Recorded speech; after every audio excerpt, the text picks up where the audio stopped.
Hello बच्चों, स्वागत है आप सभी का आपके अपने YouTube चैनल गणेशा वर्ल्ड पर, जहां आप पढ़ते हैं 11th 12th physics chemistry absolutely for free और आपके सारे डाउट होते हैं क्रिस्टल क्लियर। तो भाई, हमने लास्ट क्लास में एक important theorem, most important theorem जो आपके एग्जाम में आनी ही आनी है, वो पढ़ी। कौन सी थी? वो गॉस थ्योरम। वो कौन सी थी? Gauss theorem. तो भाई, अब हम आज क्या करने वाले हैं? आज हम गॉस की प्रमेय से क्या करने वाले हैं? कूलाम के नियम की व्युत्पत्ति करने वाले हैं। जिसने भी गॉस की थ्योरम नहीं पढ़ी है वो डिस्क्रिप्शन में देख सकता है, वहां उसकी लिंक डली हुई है, तो आप उस पर क्लिक करें और गॉस की प्रमेय को शानदार तरीके से मैंने समझाया है, एक एक पॉइंट क्रिस्टल क्लियर किए हैं, तो वहां जाके वो। आज हम क्या करने वाले हैं? आज हम उसी गॉस की प्रमेय से कूलाम के नियम की व्युत्पत्ति करेंगे। आज एक मैजिक होगा, एक जादू होगा, जहां हम लेके चलेंगे गॉस के नियम और सिद्ध कर देंगे कूलाम का नियम। तो एक मैजिक आज आपको देखने मिलेगा। ठीक, तो यहां हम क्या देखें? आपको एक बात हमेशा याद रखनी है कि गॉस की प्रमेय सिर्फ और सिर्फ बंद पृष्ठ पर लागू होती है। किस पर? बंद पृष्ठ पर। यदि पृष्ठ बंद होगा तो ही गॉस की प्रमेय लागू होगी, अन्यथा नहीं होगी। तो हमने क्या किया? हमने एक बिंदु ओ पर प्लस क्यू आवेश रखा, इससे आर दूरी पर एक बिंदु पी रखा, आर बिंदु पर एक बिंदु पी रखा। ठीक, अब हमें करना क्या है? हमारे लिए गॉस की प्रमेय सिद्ध करनी है। इसके लिए हम पी बिंदु से होकर जाते हुए एक गोलीय पृष्ठ, ये गोला है, ये सर्कल नहीं है, ये क्या है? गोला। ये गोलीय पृष्ठ है जिसकी सतह पर एक बिंदु पी है। तो बिंदु पी से जाने वाले एक गोलीय पृष्ठ की क्या करेंगे? हम परिकल्पना करेंगे। यदि हम गोलीय पृष्ठ की परिकल्पना करेंगे तो हम देखेंगे कि यह जो पृष्ठ है, गोलीय पृष्ठ, ये गॉसीय पृष्ठ की भांति कार्य करेगा। किसकी भांति कार्य करेगा? गॉसीय पृष्ठ। अब इस गॉसीय पृष्ठ में हमने एक छोटा सा पृष्ठ लिया, डीएस। क्या लिया? डीएस। यदि हम इस डीएस के लिए देखें तो देखो, हमने बताया था प्लस क्यू चार्ज से हमने देखा था कि किसी भी आवेशित गोले से विद्युत क्षेत्र की तीव्रता कैसी निकलती है? हमेशा लंबवत। तो इस पॉइंट से विद्युत क्षेत्र की तीव्रता कैसी होगी? लंबवत। और ये डीएस क्या है? ये क्षेत्रफल सदिश, और क्षेत्रफल सदिश भी हमेशा लंबवत अंदर से बाहर की ओर निकलता है किसी भी पृष्ठ के लिए, किसी भी 3D बॉडी के लिए। तो इस बिंदु से ई की डायरेक्शन मतलब विद्युत क्षेत्र की तीव्रता की डायरेक्शन, और डीएस मतलब क्षेत्रफल सदिश की डायरेक्शन, दोनों यही हो जाएंगे, एक ही डायरेक्शन हो जाएंगे। अब हम जानते हैं, क्या जानते हैं हमने दो फॉर्मूले पढ़े। किसके? फाई मतलब विद्युत फ्लक्स। इसके हमने दो फॉर्मूले पढ़े, डी फाई। एक हमने पढ़ा कौन सा? एक हमने पढ़ा ईडीएस कॉस थीटा। क्या पढ़ा? EDS cos theta. पढ़ा है कि नहीं पढ़ा? और इसका एक और फॉर्मूला हमने पढ़ा फाई का। एक और फॉर्मूला क्या पढ़ा? Q upon epsilon naught. ये कहां पढ़ा भैया? तो ये हमने विद्युत फ्लक्स की परिभाषा से पढ़ा, और ये हमने गॉस की प्रमेय से पढ़ा। तो हम गॉस की प्रमेय लेके चल रहे हैं, phi is equal to EDS cos theta. दोनों में देखो एलएचएस बराबर, तो आरएचएस भी क्या हो जाएंगे? बराबर। मतलब Q upon epsilon not integration of EDS cos theta, integration of EDS cos theta. Theta क्या है? ई और डीएस के बीच कोण। ई और डीएस के बीच कोण कितना है? 0। तो थीटा आ गया हमारा 0।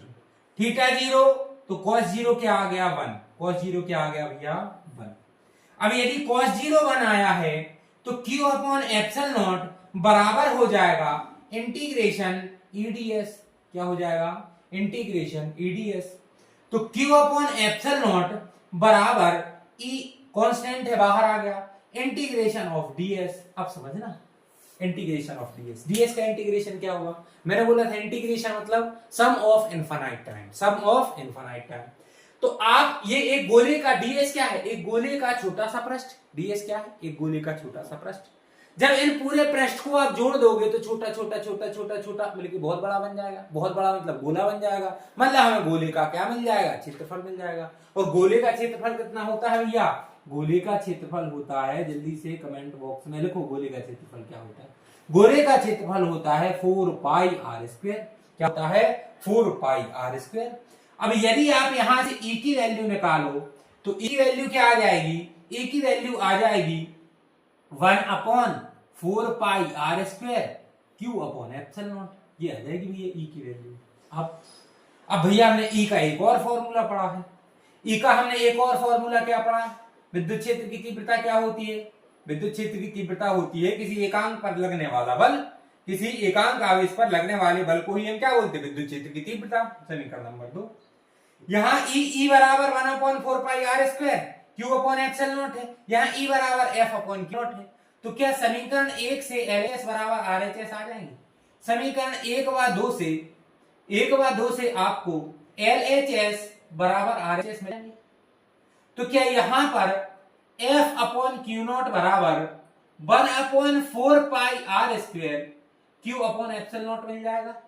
अब हमें क्या करना है भैया, इस क्यू को यहां लेके गए तो F बराबर, अब थोड़ा सा संभाल के लिख लो, 1/4 पाई के बाजू में लिख लो एप्सिलॉन नॉट। यहां क्या है क्यू, यहां बाजू में क्या आया क्यू नॉट, और नीचे क्या आ गया आर स्क्वायर। तो भैया बधाई हो, क्या यही कूलाम का नियम है? क्या यही कूलाम का नियम है? बिल्कुल सर, यही तो है कूलाम का नियम।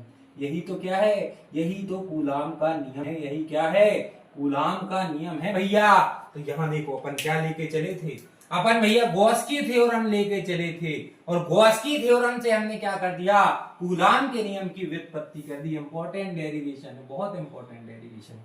आपके एग्जाम में ये लगातार अल्टरनेट ईयर में पूछा गया है। तो यहां से यदि आप क्या कोई समस्या है, कुछ नहीं करना, हमने डी फाई का फॉर्मूला परिभाषा से, फाई का फॉर्मूला गॉस की प्रमेय से, दोनों को किया बराबर, तो क्यू अपॉन एप्सिलॉन नॉट बराबर आ गया E D S cos theta. अब थीटा एंगल है ई और डी एस के बीच का, जो कि कितना है 0। तो भैया थीटा आ गया 0, cos 0 आ गया 1, तो क्यू अपॉन एप्सिलॉन नॉट आ गया ई डी एस। ई को बाहर लिया, कांस्टेंट राशि है डीएस क्या है, डीएस एक गोले का छोटा सा पृष्ठ है। इस पृष्ठ को आप इनफाइनाइट बार जोड़ दोगे तो हमें पूरा गोला मिल जाएगा, मतलब गोले का क्षेत्रफल मिल जाएगा। और गोले का क्षेत्रफल कितना होता है 4 पाई आर स्क्वायर। तो क्यू अपॉन, अब हमने यहां से ई की वैल्यू निकाली, ई की वैल्यू निकालेंगे तो 4 पाई आर स्क्वायर का क्या हो जाएगा पक्षांतर, और क्यू अपॉन एप्सिलॉन नॉट, जो कहते हैं समीकरण 1। अब हमने विद्युत क्षेत्र की तीव्रता क्या होती है, एकांक आवेश पर लगने वाला बल, तो E इज इक्वल टू क्या आ जाएगा एफ अपॉन क्यू नॉट। समीकरण 1 व 2 से LHS है तो RHS बराबर हो जाएंगे। तो F अपॉन क्यू नॉट बराबर आ गया 1/4 pi r square q upon epsilon naught. अब इसको थोड़ा सा संभाल के लिख लिया, 4 पाई के बाजू में एप्सिलॉन नॉट लिख दिया, आर स्क्वायर क्यू नॉट हो गया पक्षांतर, तो हमें कूलम का नियम मिल गया। सिंपल सा डेरिवेशन। कैसा डेरिवेशन, बहुत सिंपल सा, बहुत शानदार सा डेरिवेशन। क्लियर है? तो आज की यदि आप यहाँ तक आए हो तो उम्मीद है कि आज की क्लास आपको अवश्य ही समझ में आई होगी। समझ में आई कि नहीं आई? चलो, यहाँ तक बने रहने के लिए आपको बहुत बहुत धन्यवाद। आपको क्या करना है भैया, आपको एक कमेंट करना, एक लाइक करना, और चैनल को सब्सक्राइब यदि अभी तक नहीं किया है तो अवश्य से कर लेना। आपका बहुत बहुत धन्यवाद।